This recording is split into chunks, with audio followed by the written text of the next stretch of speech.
people have lost trust Very in much. people with power or people with the say so, and I think COVID sort of really brought to the surface wellness in its totality. It's always been there, Yes. but Yeah. COVID just really brought it out, where organizations realize this is not just a nice to have or something we do in employee relations or as an EVP. It is fundamental to the productivity of our people.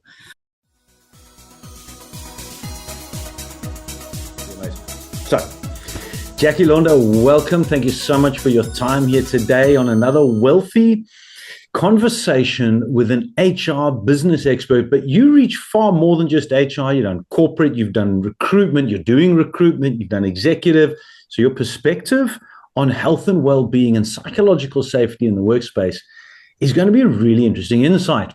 So I've partnered with Dr. Dineo, and we are very focused on well-being practices in corporate because we truly believe that it's broken. What is being done does not work.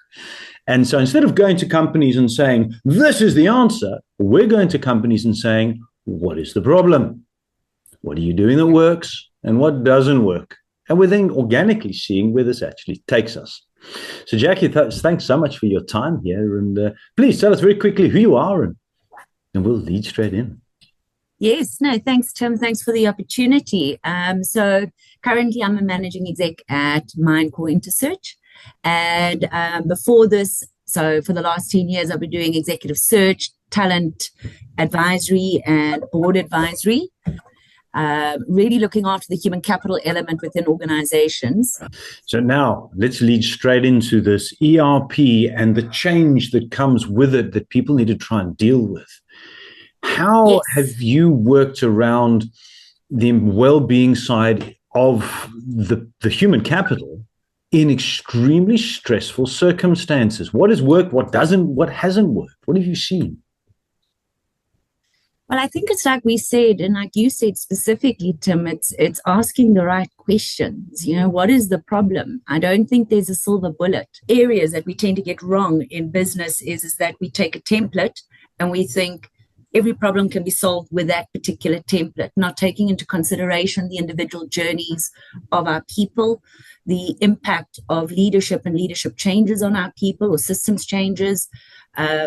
And we think, okay, well, we've done our change management, we've done our communication, you know, we've brought in a psychological support system for them.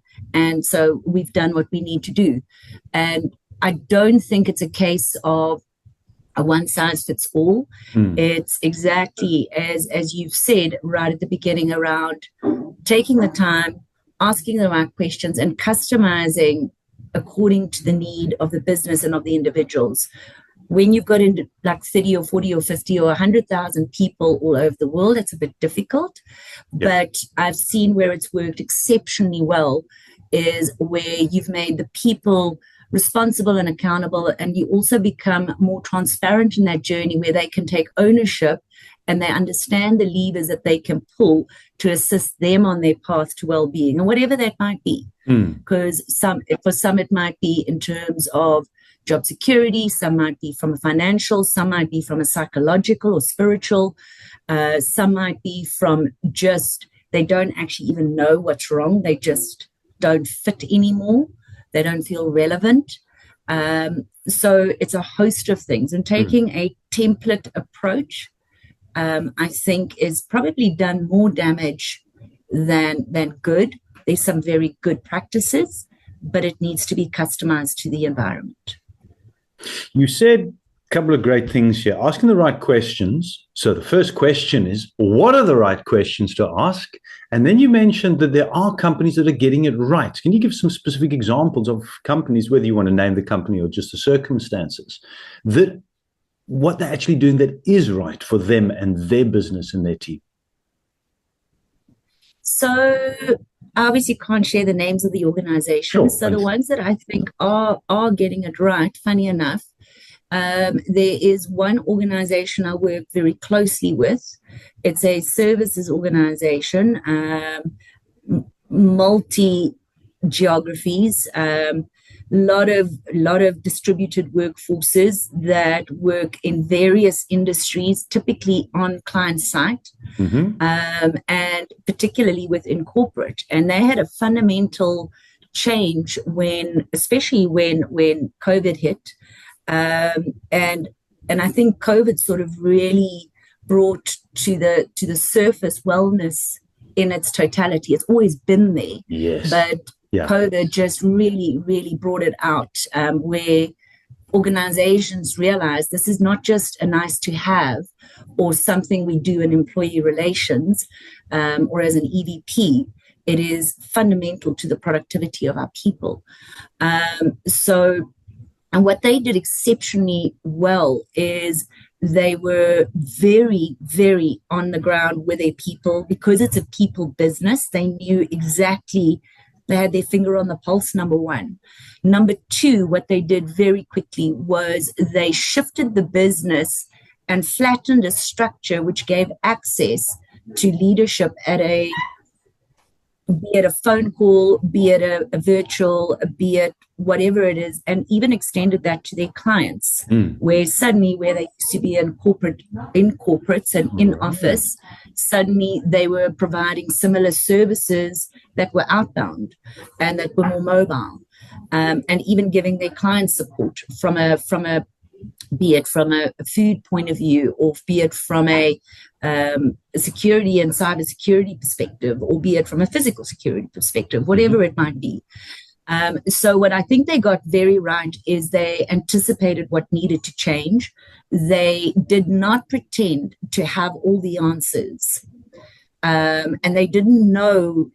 They were very open about, we don't know what we don't know. We wish we could say it's going to be fantastic. Sorry, you said something. No, that's excellent that they're actually admitting we don't know what we don't know, to say then that we're in the dark here together. Let's find the solution. 100%. And I think that was the magic. It was less about what they did from an activity point of view and, the wellness baskets or the virtuals or the training or whatever it is. It was the fact that they were transparent and humble, and they approached it in that manner and said, let's figure this out together. And although quite a number of people were impacted from a retrenchment or a reduction in workforce perspective, mainly almost all of those people have been rehired back into the workplace. And they proactively worked on also outplacing those that couldn't. So that was for me. And I think the other company was in the industrial space, and they did a very similar thing. And I think where they both got it right was leaders were the first to put up their hand and go, this caught us. We don't have the answers. Let's try and restructure, and we're here for you. And they were. Not only did they say they were there, they physically were there. They showed up. They were available. Nothing was too much. And they have consistently maintained that until now, up until this day. And that changes the whole ethos, the whole culture, because the culture driven down from the top down. Exactly. It changes the entire culture. And also what it does is it establishes trust. And I think that's one of the biggest impacts we're seeing in workforces today, because not only within their general place of work, but even from a macro perspective, if you look at it geopolitically, if you look at it from a societal perspective, people have lost trust in people with power or people with the say-so, and reestablishing that trust, which is a human thing, not a virtual thing. It's a touched thing. If that trust is gone, it's very difficult to keep the psychological safety of anybody. 100%. And that's the wellness. Yeah. So the key starting point here is admitting they don't know all the answers when things are going to change. Dramatic. COVID is a massive one. And going to the people and saying, we need to do this together. It's going to be painful. But we're also experiencing pain. We're not sitting at the top here in this rose-covered tower going, no, we're still going to make our bucks and all the rest of it, and off you go.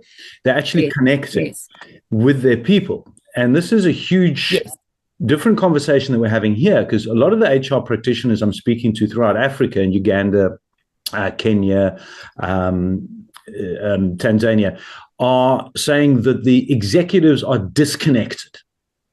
Yes. And they, as HR practitioners down here, are getting blocked because they're seeing, the executives are saying, we've got financial targets to hit. We don't see the ROI on this. And they're blocking and stopping it. So it's not necessarily the strategies don't exist. I've been saying for a long time that the well-being strategies are broken. And as I'm speaking to more HR practitioners, I'm going, no, the well-being practices are there. The HR people know what to do. It's the executives that are broken.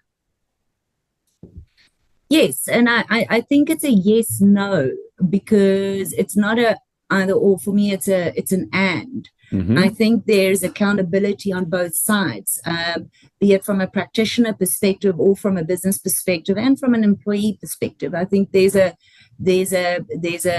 ecosystem that needs to exist. I do think that there's resistance from leadership to shift. Obviously, I'm generalizing. Yeah. You do have your outliers, like I've explained, but I do think that there's resistance from leaders to shift and to change and to adapt, because it's easier to practice what we know. Shareholders want a return on investment. They want a bang for their buck. And we know the old story around how difficult it is to put an ROI on wellness. However, there's been many studies that show from a productivity perspective, if you look after your people, if you foster a culture of productivity, that is where your competitive advantage lies, is within your resource strategy and not within your business strategy. The two need to come together, and that's why I say it's not an either or, it's an and. Where I say where maybe practitioners are also a little bit not to blame, but part of a situation is the fact that they don't step up into that exec level where they try and understand the business rationale for this. I do believe, like you said, the wellness practices are there. The best methodologies are there. People are there with the right intent. But unless you're willing to adapt how we do HR and human capital and how leaders perceive HR and human capital as a strategic lever in their business and not just an enabling function, if that shift in paradigm doesn't happen, we're going to see the same over and over again, whether it's productivity, wellness, whatever it is. And those companies are going to become less and less significant as time goes on and be throwing money into the wrong place and not looking after the greatest asset. Exactly. And the biggest consumer of your brand at the end of the day. Well, your people are your biggest consumer. That's right. Your biggest advocates, your biggest brand ambassadors. I had a very interesting discussion with a gent in Tanzania. If I remember, it was Carl. If it wasn't, doesn't matter. Where they actually did a survey within the team, within the people, to say, would you recommend a family member to apply for a job in the company? The result came back that 2% of the employees would recommend their employer to friends and family. I'm not surprised. That was the wake-up call for the executives. That was, well, hang on a second. Our greatest ambassadors, you say, aren't talking about our business in a good way. They're just turning up, getting the salary, moaning, complaining, burning out, off they go. Exactly. And it's interesting you mentioned that, because I hope they followed it up to understand why that is. Because I've seen a lot of the surveys and they know this. It'll be a case of, okay, now you've got the data. What do we do with doing about it? How do we convert that? Yeah. The company you mentioned just now, the strength of the leadership meant that they could go, we don't know the answer. Let's do this together. But how many leaders are there actually out there who have got that strength, that honesty, that compassion to be able to do that?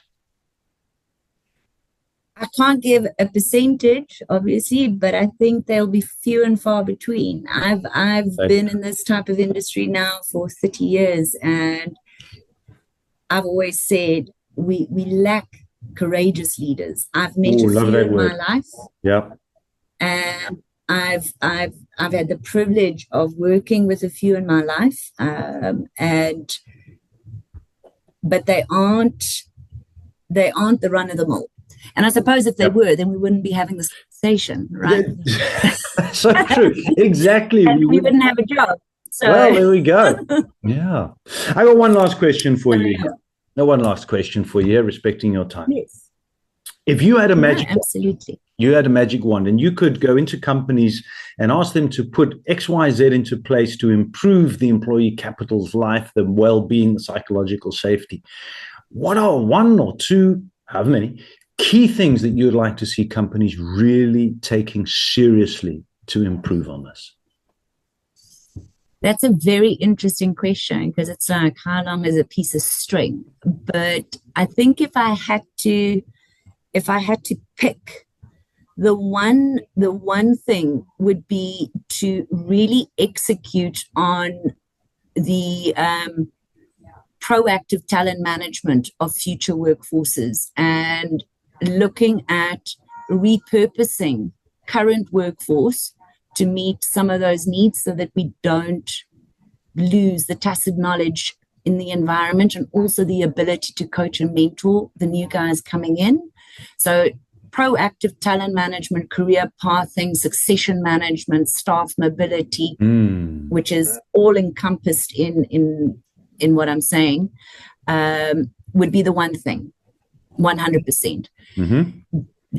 The other component linked to this, outside of the metrics, etc., because we could sit here all day and talk about it, but the other thing would be for leaders to step up and actively communicate with their high potentials or their hyper groups, their workforces, around how things are changing. So taking the first step in terms of that courageous leadership that I was speaking about, but taking that first step and engaging their talent transparently, telling them you are top talent, but you need to up your skill on X, Y, and Z, or you're not top talent and this is what's going to be happening. So having that transparent, open conversation, giving the power back to the employee to decide how are they going to take their career forward, right. How are they going to make an impact? Because they're not children, they're adults. Treat them as adults. So just engage them. Engage them. Courageous leaders who are transparent, who build trust in order to be able to do it together. This is the message that we're getting across over here, where you're saying also it starts with the proactive talent, that is proactively getting the right talent. If the right talent, the right people are in the right space, then there's less of a negative impact on psychological safety because you've got the right people. So it actually starts also right at the recruitment side. And I know you're in recruitment as well. And it's interesting, you're not the first person that said that, is when you have the right people, it's less of a negative impact because they're more connected, their values, their purpose, they're driven. So they're not feeling as disjointed, burning out, stressed, because it is all manageable in their day-to-day because they're focused, but doing it together. So I'm going to take this forward with courageous leaders. That's what we need more of here. Fantastic. 100%. And if I may, because and I know we're wrapping up, Tim, but if we may just add something to that, because if you have the right people in the right seats, exactly as you say, with courageous leaders, what we're seeing is that it's more around the softer elements, which is giving that protection around the agility and the resilience of the people, the individuals. So bringing that talent in is not just about the skill. It's about the attributes they bring into to evolve the culture of the organization. So amazing. I think it's So I just wanted to add that because I think it's critical. Awesome. Amazing. Jackie, thank you so much for your knowledge, your wisdom, your expertise, your insights. It's been brilliant. I've really appreciated your time in connecting here. Who knows where this is going to go? We're really enjoying it and coming up with some amazing insights that will become a whole document that, as you said, though, there isn't one template. And we were heading out and going, well, maybe we find that if companies did these 10 points, they're going to sort it out. And it's coming more and more clear and saying, no, these are the 10 questions maybe, but definitely not the 10 points for good employee well-being. Love it. Fantastic. Spot on. Thanks so much for your time, Tim. Appreciate your insights.